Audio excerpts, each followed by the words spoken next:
something came out of the sky and hit the ground. In front of several eyewitnesses, a burning object crashes to Earth. There's this round, flames coming off the front. And over 2,000 miles away, another strange impact. He said, nobody goes down in there with us. Technology reveals clues at one site. It's not natural. That is definitely not natural. While reports of men in black surround the other. They work for an agency I had never heard of before. Who or what is crashing outside of these communities? Would you say this thing was under intelligent control then? It had to be. And what does our own government know about them? I don't see how the military could possibly cover that up. This is case number 65303, Alien Crashes. Whatever it was, they wanted it back.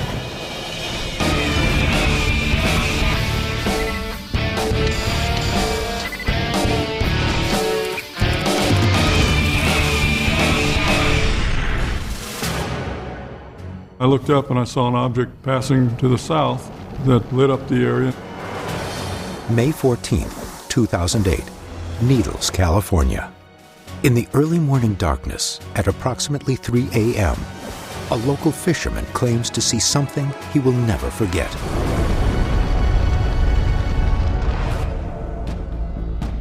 A turquoise ball of fire suddenly lights up the Colorado River. Seconds later, it crashes into the desert. Some initially think it's just a meteor, but can't explain the strange color. And the incident isn't over yet. Within moments, 5 unmarked helicopters enter the area. But these aren't just any helicopters. They're double-rotor military models, and one has a large sky crane. Soon after, witnesses see the armada leaving, and it's carrying something. The object, according to witnesses, is around 30 feet long and bulky, like a tanker truck. But there's something else. It's still burning with a bright turquoise glow.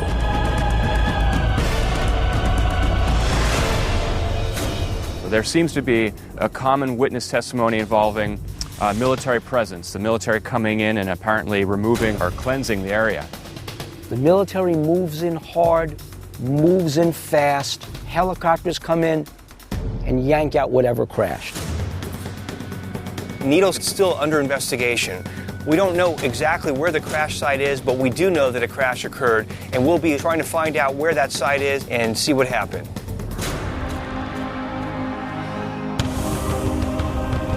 The search in Needles starts with several breaking leads.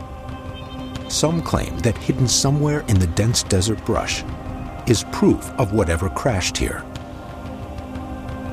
Dr. Ted Ackworth will attempt to pinpoint where the object came down.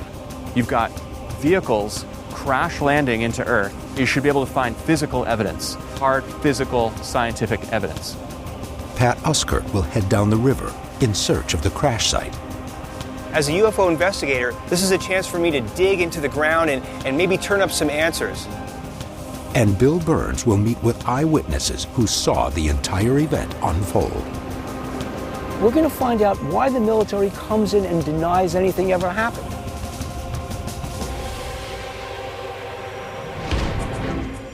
The investigation begins at Needles' KTOX radio, where Bill and Pat meet station owner David Hayes. Here we find ourselves trying to figure out what happened on May 14th, yeah. In studio with Bill Burns, Pat Uskert. If you have any information on the incident of May 14th on that morning. According to Hayes, the morning following the alleged UFO crash, listeners begin calling in reports. And the calls are still coming in. Let's try a phone call, guys. Caller, you're live on 1340. It was coming down fast, but at an angle. Did you notice a shape to the object? Yeah, it almost looked like a huge meteorite from where I was. That's why I had expected to hear an explosion when I did. Yeah. While some describe the object as a meteorite, hardly any believe that's the case after what happened next. I think something came out of the sky and it was retrieved, and I don't have any idea what it was. They were here to recover it so quickly. And how quickly was that, by the way? I was told within the first 20 minutes. Wow. Do you think they were tracking it if it's that quick? I think you would have to be. I don't think you could get here that quickly unless you were staged, ready to go, knowing it was coming down. But few claim to have seen the actual crash, or are afraid to admit it because of the military's response. I noticed some vehicles coming off the freeway, and one of them was incredibly strange. On the back with antennas and domes, the front license plate was U.S. government, and with blacked out windows, with a guy who was staring at me. Hayes says he later saw the same vehicles outside the radio station, watching. It was actually parked about 100 yards from the station. And I'm not quite sure, but the kind of equipment and the kind of vehicles they were in obviously were very high-tech, electronic, possible surveillance. But surveillance vehicles are not the only mysterious presence. The afternoon following the crash, people see strange unmarked planes arriving at a local airport. They're plain white with a red stripe down the side, and to some, they are very familiar. The other intriguing part of this story is the Janet flights. We had a report that there was these flights coming in and out of the international airport that morning. Janet is not the name of an official airline. It is a call sign assigned to these unmarked white jets with the red stripe, allegedly seen since the 1970s. This is one of these flights, seen at the far end of Las Vegas's McCarran International Airport. Janet flights are believed to carry defense workers to several notoriously isolated locations, including Area 51. But why are they being seen in Needles the day following the reported UFO crash? Bill heads to Laughlin Bullhead Airport and meets the manager, David Gaines, to see if he can find the answer. Government planes do come in here from time to time. That is correct, yes. Primarily they're military aircraft. Now, have you ever seen aircraft from an airline known as Janet Airlines? No. Have you ever seen aircraft coming in, covert aircraft, white, maybe with red bands on them, maybe blacked out windows for passengers? No. You never heard of this operation, you don't know anything about it? I could give no credence to it ever happening because, to our knowledge, it didn't happen here. If you'd seen that, and you had been ordered not to divulge that they use this airport, what would you tell me? I would tell you that no aircraft have ever been here of that nature. We've never seen any.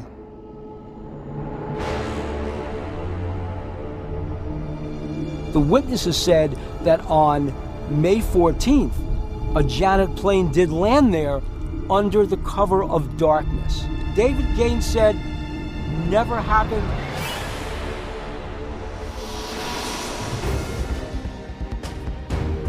With witnesses at odds over what happened that day, the best way to find proof may lie in the vast desert.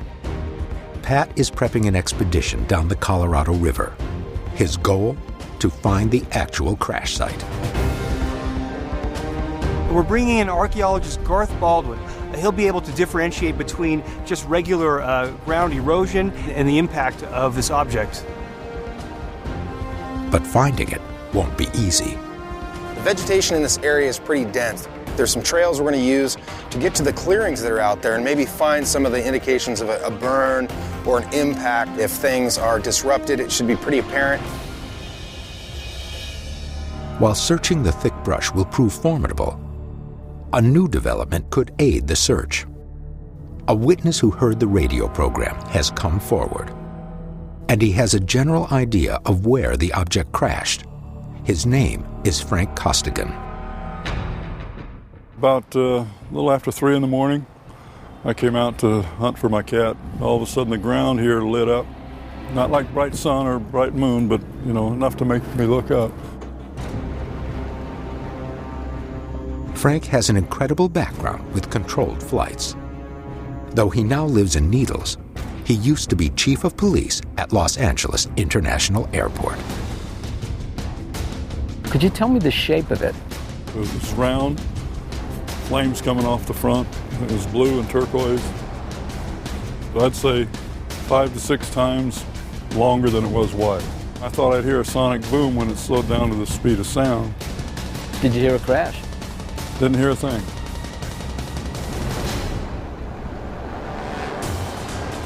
Costigan claims he doesn't hear anything because the descending UFO disappears over the horizon to the south. It crosses right over the Colorado River bend, north of Topic. But from what he is able to see, Costigan believes this couldn't be anything ordinary. You worked at LAX, correct? Yes, I was chief of police, and I was also superintendent of airport operations. Was this object anything like you'd ever seen before in your experiences? Nothing commercial, nothing private, and nothing I'd seen in the military. It had to be something that was a controlled flight of some sort that maybe went haywire. That's my opinion.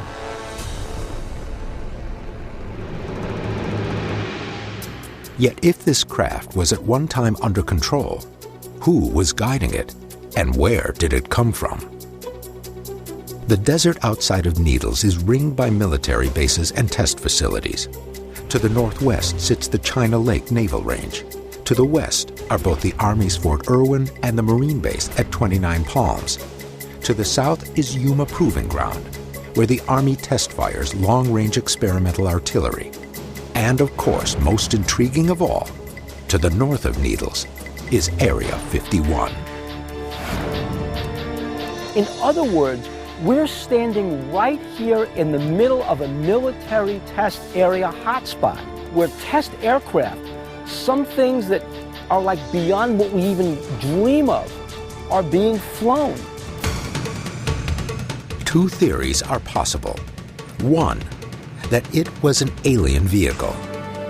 Two, that it was one of ours.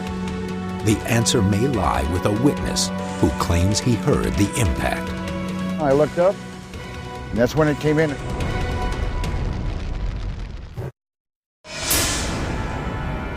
It kind of went through a cloud and came out, and there was another one directly behind this. On a quiet morning in May of 2008, something crashes in the desert outside of Needles, California. Multiple witnesses watch as a turquoise blue object is carried away by military helicopters.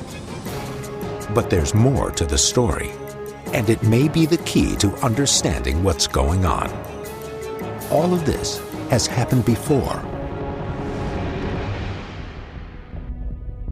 In July 1947, another desert crash brings the small town of Roswell, New Mexico to worldwide attention.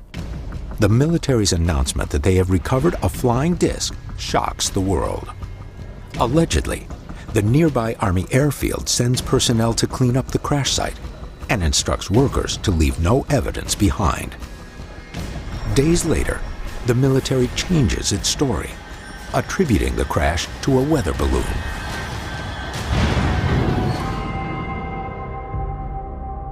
Now in Needles, the team has located a key eyewitness who agrees to speak with the investigation on one condition: that his real name not be used. The witness, known only as Bob, arranges a meeting on the Colorado River, near where he saw the object on May 14th. As I was sitting on the boat fishing at 3 o'clock in the morning, and the whole front of the boat lit up. I looked up and I saw a bright turquoise, blue, something falling out of the sky. It came straight across from one side to the other, and it hit. It just kind of made a thump. Where did it impact? Just west of my position, maybe 200 yards from my boat, in between the railroad tracks and the river. Bob claims that within 15 minutes, military helicopters appeared. And almost immediately after the first helicopter showed up, there was a second and then a third.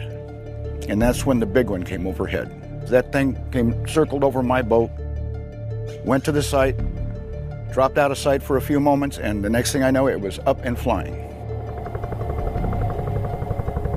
Bob not only sees the armada of helicopters arrive, but their return trip with the alleged UFO in tow. Did you see the object being lifted on the skyhook? Yes, sir. That's where I saw the shape. Not only was it well lit by the other helicopters, they were shining their lights on it. It was still very hot. Both Bob and Frank Costigan's testimony say that the object may be in the area of the desert closest to the river. The investigation sets off. Archaeologist Garth Baldwin will be looking for several telltale signs. There should be enough of an indication of an impact of the size that Bob talked about. There should be some displacement of soil marked by a change in the sand, change in the texture of the ground.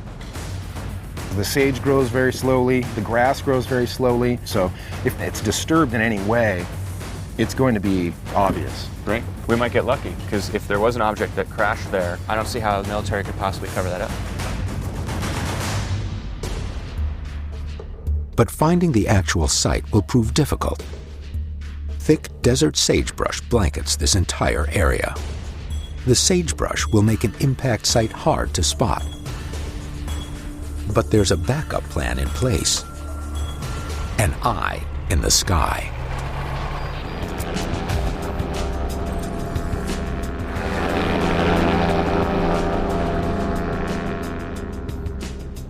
The ultralight will be rigged with a high-definition camera. As it searches from the air, Pat and Garth will follow on land, looking for any trace signs near the river, while Ted and Bill will retrace Bob's movements from the water.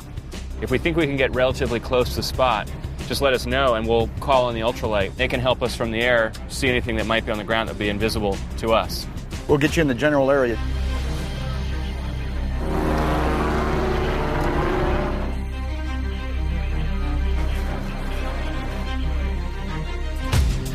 After nearly an hour, Bob sees something. See where the brush comes all the way to the water? Yeah. That's where. We've got to be real close.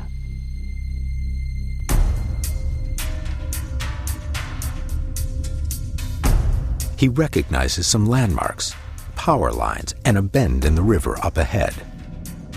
And I see the train trestle there, so you're sure that's this side of the... One of the things that makes me pretty sure we're in the right spot. The ultralight is called in for aerial support.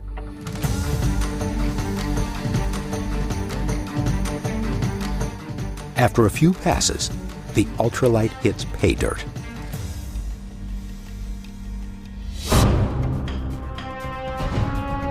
Our pilot, Glenn, did say there was a burned area south of here. Now that sort of corresponds with what you saw, right, Bob? That's correct. Somewhere in this position right here, due south of us. The burns could be physical remnants of the flaming object's crash landing. If we do S-Trans-X, walking in an S, lazy S sort of pattern, and teams of two, 20 to 30 meters apart, we'll cover a lot of ground pretty quickly. So why don't you guys start there, we'll start there and cross paths. We better move, we don't have a lot of daylight left.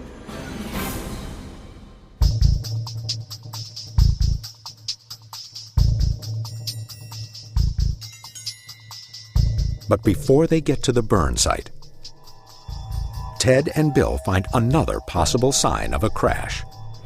Over there. Check it out. That's about the size of what we're looking for. Exactly. So this is really curious at how this dirt is all thrown up, right? I mean, this is about the size of a berm or a crater that you might expect. It's not so much in a crater form, except maybe this way. So if something really landed and threw dirt up in front of it, it would be a dune or a berm just like this. Yeah, actually, if you look at it, it's almost a bit of a horseshoe coming in from that direction. It's fascinating. And that's the direction that Bob described the object coming out of. That's right.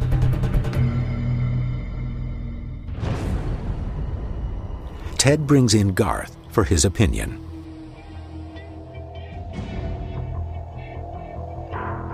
I don't see any direct impact, where it would have obliterated the living vegetation and then allowed everything else to live. I mean, I don't see an impact. I don't see an impact.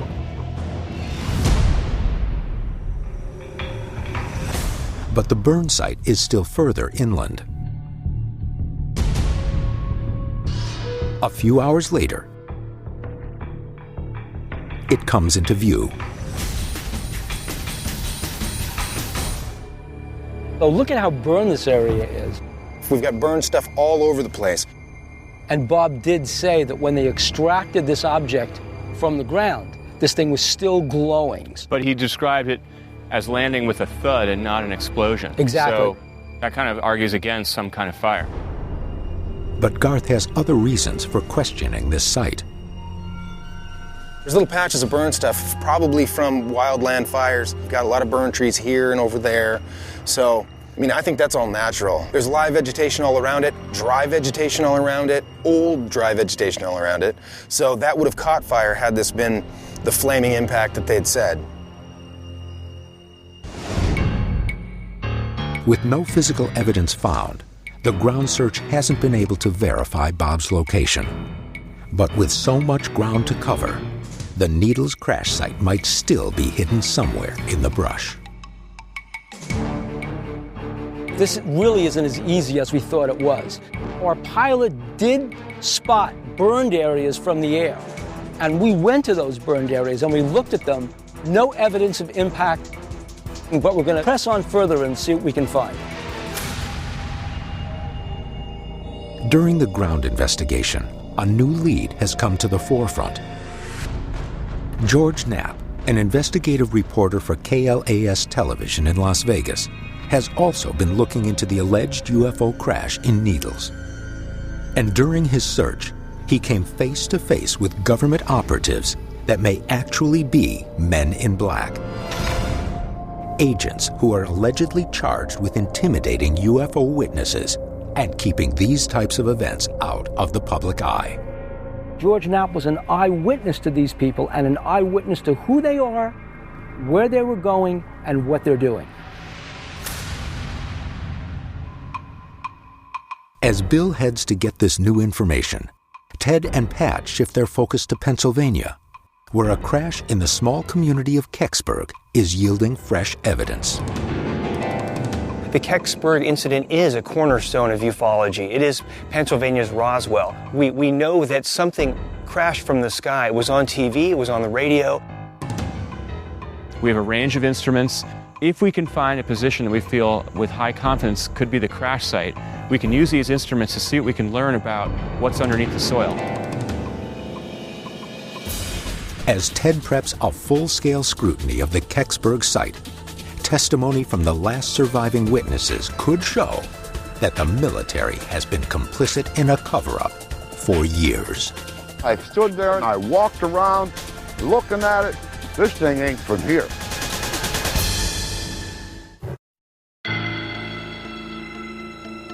In Needles, California, a glowing object crashes into the desert, seemingly out of control. Witnesses say it is retrieved by a group of military helicopters. But the incident doesn't end there. People see unmarked planes landing at the local airport. Planes identical to those reportedly used for transport to the top-secret military base at Area 51. But this has all happened before, and not just at Roswell. Over 40 years ago, something crashed in the sleepy town of Kecksburg, Pennsylvania. But whatever it wasn't out of control. According to witnesses, it had to be piloted by someone. On December 9th, 1965, around 4:45 p.m., something is moving in the sky. It's a glowing fireball, but many think that this can't be a meteor because it's moving too slowly. Whatever it is, the object loses control and crashes. What immediately transpires bears eerie similarities to what has just happened in Needles. Is it just a coincidence, or are these two crashes mirror images of each other 43 years apart? Bill Burns is meeting with Stan Gordon, the leading investigator of the Kecksburg incident. He's researched this case for over 2 decades. Witnesses out tell us the object turned and came back in towards Kecksburg. This object, it came down as though it was making almost like a controlled landing. And moments after it fell, people reported like a column of bluish-gray smoke rising up out of the woods that dissipated very quickly. According to research, hundreds, if not thousands, of people in Michigan, Ohio, and Ontario, Canada, reportedly witnessed the UFO as it traveled on a trajectory that finally led to its crash landing in Kecksburg. The police departments, the radio and TV station were being bombarded with calls, and as it proceeded into Westmoreland County, the media out in this area began to be overwhelmed with reports coming in. Witnesses agree with Stan Gordon's findings. This tiny town was consumed by the incident. No one had ever seen anything like what happened that night. Pat meets with one witness, Bill Buellbush, who saw the object fly over and crash in Westmoreland County. Bill, tell me what happened. Heard this sizzling noise, and then I seen this red fireball coming. Come over like just like this, and I watched it. And it went up towards the mountain. It made the turn and come back, a perfect turn, and come down. It just seemed like it was trying to find a place to land. Would you say this thing was under intelligent control then? It had to be. Buellbush says that he got in his Corvair and drove to what he believed was a downed aircraft. So I grabbed my flashlight and went down through the woods. And I could see it down there. I figured, well, how can they come out? There ain't no windows and there ain't no rivets and no nothing on it, you know. So you got a close look at this thing? Oh, I was only about 8 feet away from it. Was it smoking? Was there anything? It smelled like sulfur. It smelled like rotten eggs. Bill Buellbush really helps us eliminate some of the more prosaic explanations of what this could have been. A meteor, or maybe a crashed airplane, or capsule. He saw this fireball coming down in the sky and turning. He specifically said that this had to be under intelligent control. Soon after, emergency personnel reached the crash site, and volunteer fireman Jim Romansky is one of them. He is also surprised by what he sees. I was shocked because I was prepared for a smashed up airplane. And here was this humongous piece of metal buried into this drainage ditch. Could you describe exactly how it was buried? We're talking nighttime, first of all.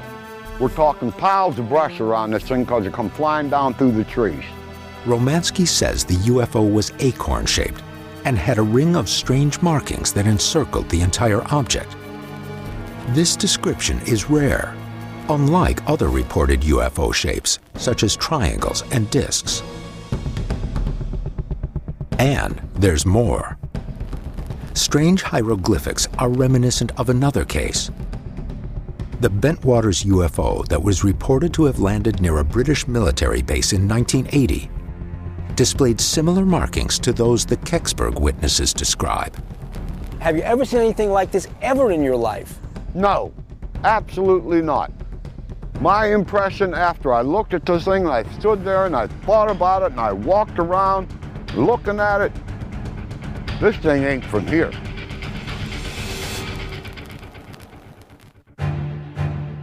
And then, a development that would repeat itself 43 years later in Needles. Within hours of the crash, dozens of military personnel, including Army and Air Force, arrive on the scene. They reportedly cordon off the area, preventing the public from reaching the crash site. Inside this restricted zone, they are searching.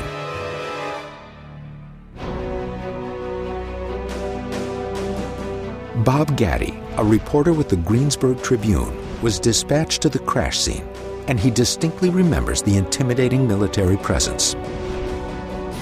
When I got there, there were probably at least a dozen military personnel, in addition to Pennsylvania State Police officers. I said, I need to go down there. They said, there's nothing there. And I said, well, if there's nothing there, why can't I go in there? Gaddy tells Pat that the military, not the state police, were clearly in charge of the scene. I've never experienced a time in a civilian situation where the military had come in and taken control of an accident site. Why would the Army be there? We were stopped by a military. You heard the bolt snap on the rifle, and I stopped in my tracks, and Ron stopped, and we talked to him for a second. He told us to get out, get back to where we came from. He looked at me and pointed his finger at me. He said, "Nobody goes down in there with us." Witnesses tell Stan Gordon that later in the evening, they see a large flatbed truck drive into the crash area. Within the hour, the truck drives from the site in a hurry, carrying something under a tarp.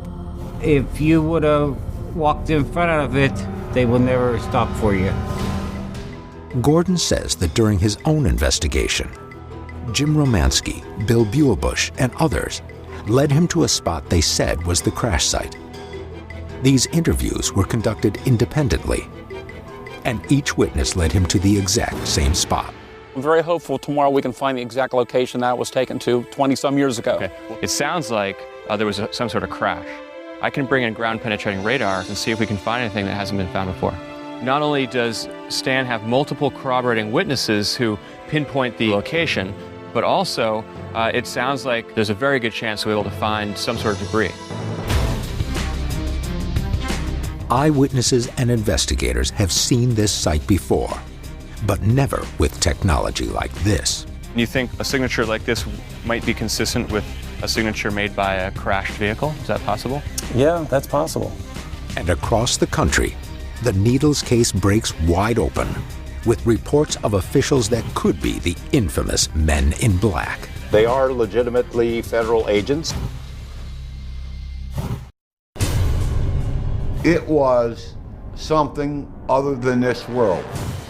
In December 1965, a flaming object is reported falling through the sky in Canada, Michigan, and Ohio.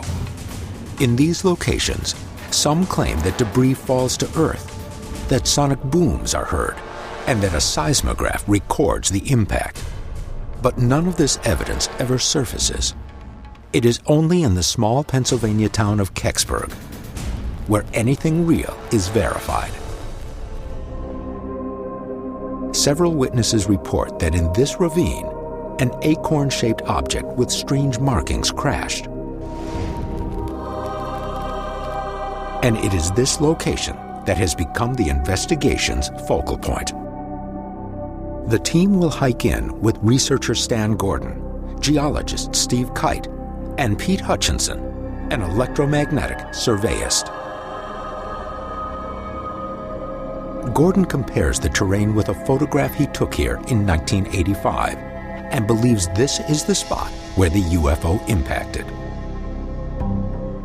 Well, you have the photo. Does this area here look like it might match? Oh, Ted, this is the best match we've seen all day. I think the photograph that we have here was taken 5-10 feet behind us, looking in that direction. We have these, what look like 1 or 2 fence posts. It looks like some barbed wire and a fence post here. And it looks like another one right up there.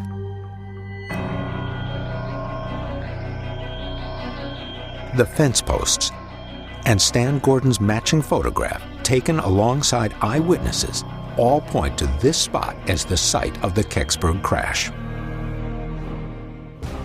But for years, debunkers claimed that what caused the damage in this ravine was a Russian space probe.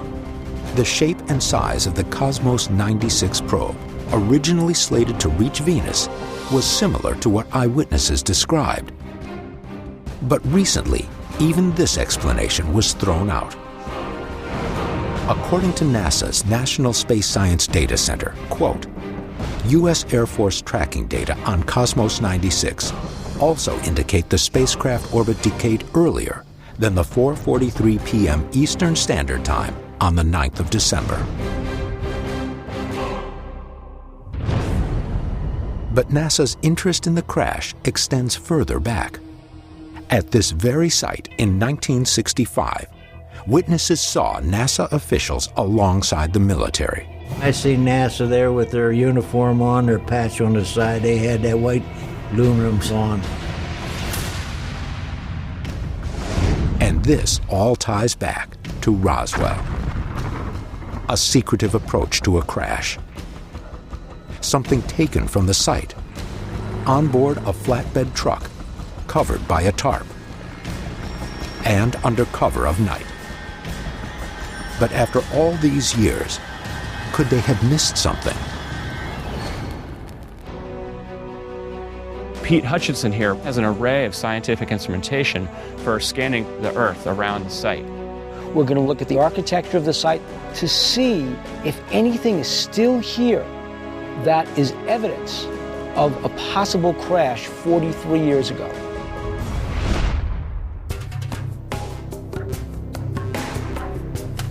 Pete Hutchinson and his assistant Brian begin the electromagnetic scanning of the ground.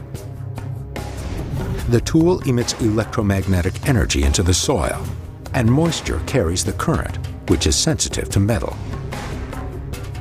So we'll be able to find any metals and then also any anomalous soil conductivities? Correct. Okay, well, why don't we put the tool to work? During the search, the scanner picks up some metal conductivity. But the size and identity of the metal is unknown without further information processing. Significant anomalies appear on the two-dimensional map. That red indicates a heightened level. Just how strong is that? That's fairly decent for this area. There's definitely metal there. So you're saying that metal is naturally occurring metal? It comes from something other than what's naturally occurring in this area. You think a signature like this might be consistent with a crashed vehicle? Is that possible? Yeah, that's possible. According to Hutchinson, what makes this unusual is the high concentration. This amount of metal is not typical in this area of Pennsylvania. Hutchinson suggests that the team dig in this area to determine the source. This science only tells us where to look, and the next step is to go in there and investigate. Physically dig it and do an intrusive test. An archaeological dig. An archaeological dig, yes, exactly. The team needs to expose the area before dark, so Pat joins to assist on the dig. When the soil is uncovered, Pete uses the ground-penetrating radar to look for a specific metal source. Hey, check this out. It starts here, starts right there, and it ends right there. It's not natural. That is definitely not natural. With the sunlight fading, the dig will have to wait until morning. What is the source of the metal buried at this alleged crash site? Now, I don't know what's down there, but I can't wait to start digging and turn up some answers.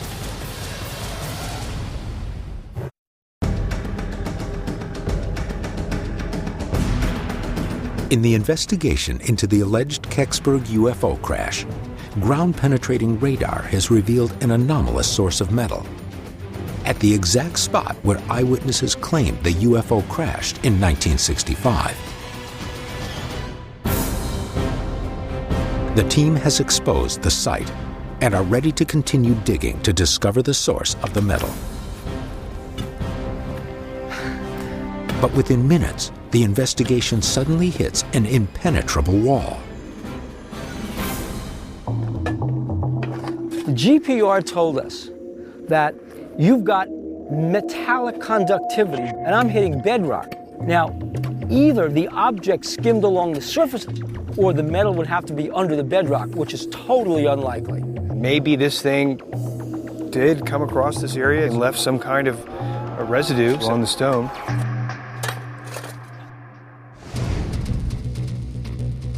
But upon closer examination, the bedrock itself is the reason for the anomalous hits. According to Pete, this bedrock contains iron.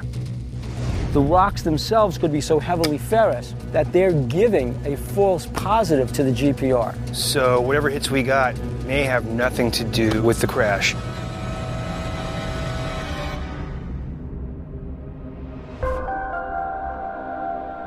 Despite the bedrock's false hits, the overwhelming witness testimony and the corroborating interviews makes the site compelling.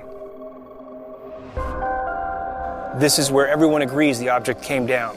And there was, according to all eyewitnesses, a military presence hauling this craft away. We didn't find anything today, but the object crashed right here in Kecksburg.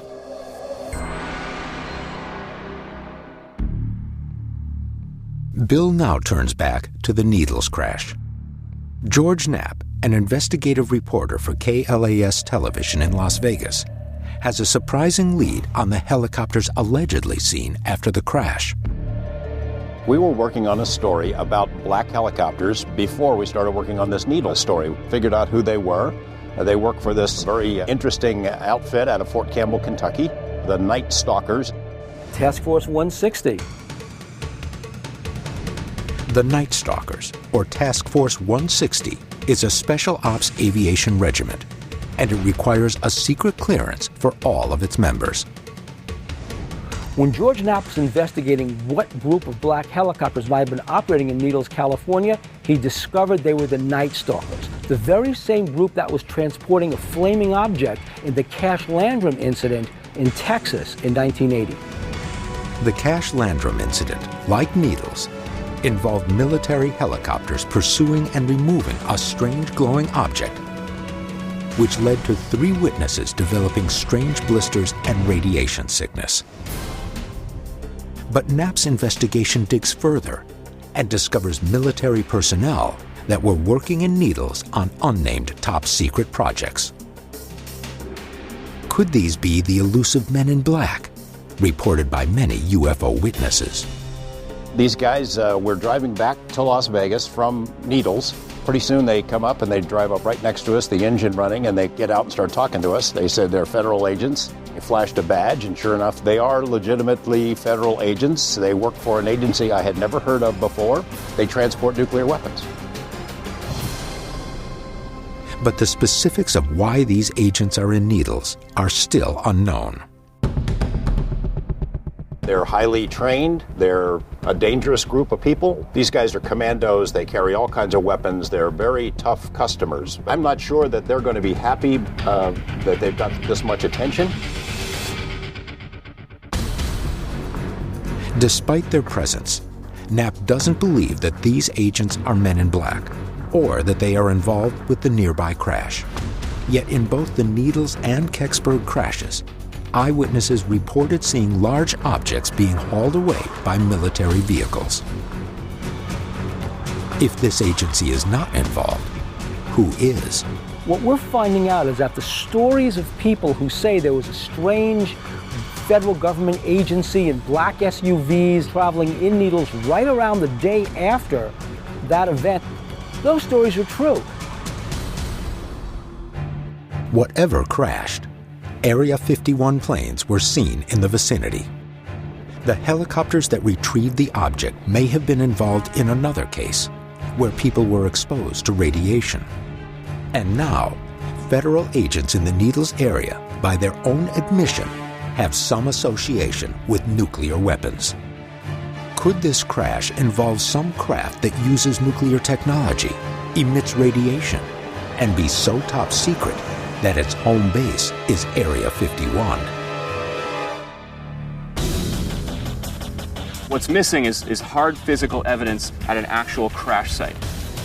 We know that there was military involvement suppressing the information. They move in, they fill the air with misinformation, and then they deny that anything happened. With sites cleansed of all signs of a crash, could these incidents have national security implications? Whatever is falling out of the sky, the military seems intent on keeping it secret.